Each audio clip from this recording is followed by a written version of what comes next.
Oh, are we actually recording? We're actually recording. Hey everybody, my name is Dave Good. I teach people how to play the saxophone. And this is the first of a 3-part installment. And I'm going to call this the Tone Workshop, all right? Tone is a big deal if you play the saxophone. Those of you who play know that that's kind of one of those elusive things that you chase for the rest of your life. It's like sailing out toward the horizon. You never quite reach the horizon, right? Well, we're always working on our tone, those of us who are always working on our tone, and you should be too. This is this series, and I'm going to try to keep them all brief. This series is not really for the beginner, the person who's just figured out how to put one of these things, just peeled one of these babies out of the case, and you're just going, oh, what does all this do?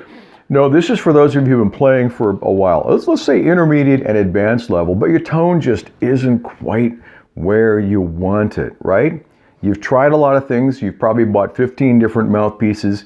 You're in the Read of the Week club. Have we all been there? Yes.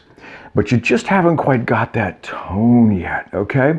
So these are simple exercises. I'll end the series. I'll end each of these lessons with a mental exercise that you got to do. But we'll start out with physical exercises. And the first is grab your horn, warm it up, blow hot air through it. I've already warmed mine up. And find your low B flat. Low B flat.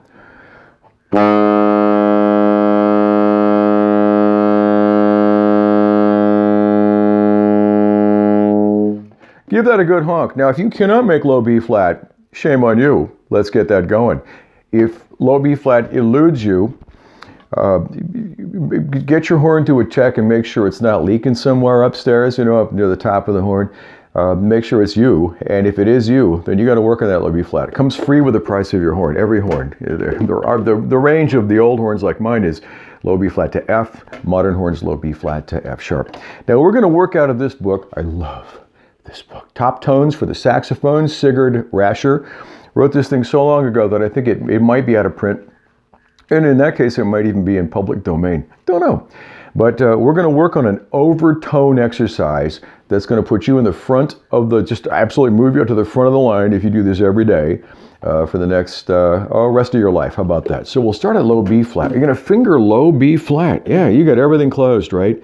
And the old school guys, I think I read that they called this the one true tone. A lot of older cats like Sonny Rollins would test new tones out by playing a low B flat.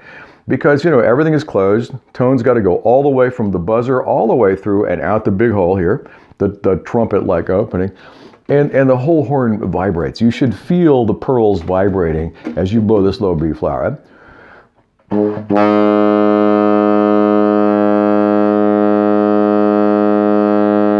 Now what I'm going to ask you to do is finger low B flat, but play the first octave above low B flat, which is middle B flat, right?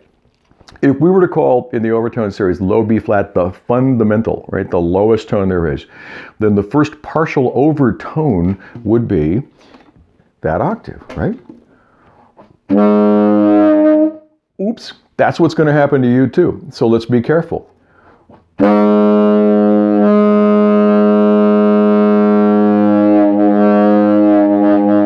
All right, that sounded pretty gravelly, didn't it? And I'm sure those of you who have tried this for the first time are having the same experience. Here we go.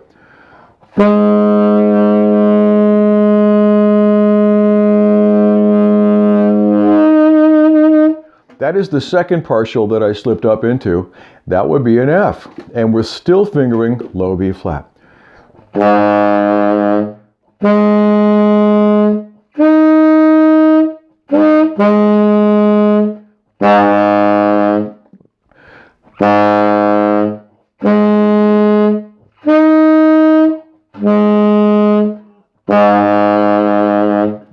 You hear the dogs in the background. They're up there sleeping on the studio couch here. And when I start this stuff, they've lately taken up to singing along with me, so they may join in. Now, if you read the fine print, there's a lot more notes, by the way, that you can get. Every note as a series of overtones that go all the way up to notes so high that I think only dogs can hear them. But we're going to stick with those three.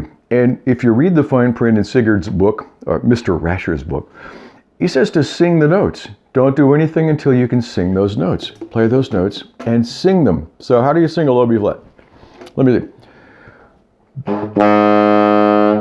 La, la. Hear how much better it's getting? La. Let's try the middle B flat now. La, la,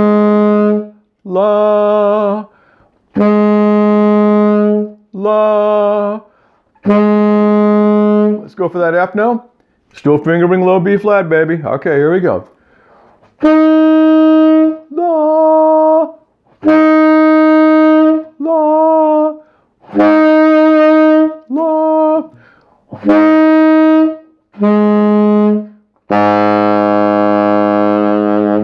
All right, those of you who can successfully do this, I'm learning a lot about you as you play. I'm learning that your embouchure is right and that your air is right. What you're learning is that the fingering of the saxophone is kind of indifferent to the speed of the air. Oh my goodness, is that what it is? Sure. Now you can move your embouchure around a little bit. Make sure you're in the sweet spot of your mouthpiece when you try these exercises out. The sweet spot meaning where the reed gets the most flex, the most vibration, right? And fill up with air. I mean, fill the tank, right? Good air support means your stomach muscles are tight. So that, you know, when your roommate comes in and gives you a pink belly for doing these exercises, or your housemate, it sounds like that, okay? So, do people still do pink bellies anymore? I don't know. Anyway, that's it. Big air. Do these things every day that you sit down to practice and sing them, okay? That's not from me. That's in the fine print in Mr. Rasher's book. And he also has some exercises that you can do and play as you get better. And you can actually add even more notes as you go. I've learned how to play a scale using overtones. You will too eventually. But let's just stick with those 3 notes for now. Keep it simple. Make them pretty. Make them durable and do them every day. Now, I told you there'd be a mental exercise at the end of all this, and that is saxophone tone comes from your brain. What? Yeah, not your, no, it's your brain. What are you listening to? Who are you listening to? And how are you incorporating what you're listening to into your playing? Are you playing and comparing? Are you playing and recording? Of course you are. But anyway, if you're not, do that. Play, record yourself, listen back, okay? Now, where did things go wrong for the latest generation of saxophonistas and istos? You don't really have any jazz clubs. I mean, if those of you who are jazz heads, there aren't really a lot of places to go to listen to saxophone anymore. There really aren't a lot of venues. You know, we counted down, I'm here in on the West Coast in Southern California, all the way down in San Diego, and we've gone to 0. We have zero jazz clubs. And when I was coming up as a kid, not that I was ever a jazz player, but there were at least 25, maybe more, places where you could go and hear jazz any night of the week, okay?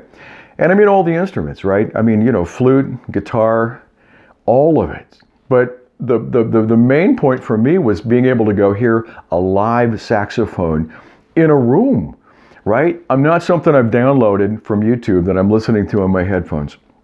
I mean live saxophone in a room. So, you obviously you've got to listen to recordings because that's what we have.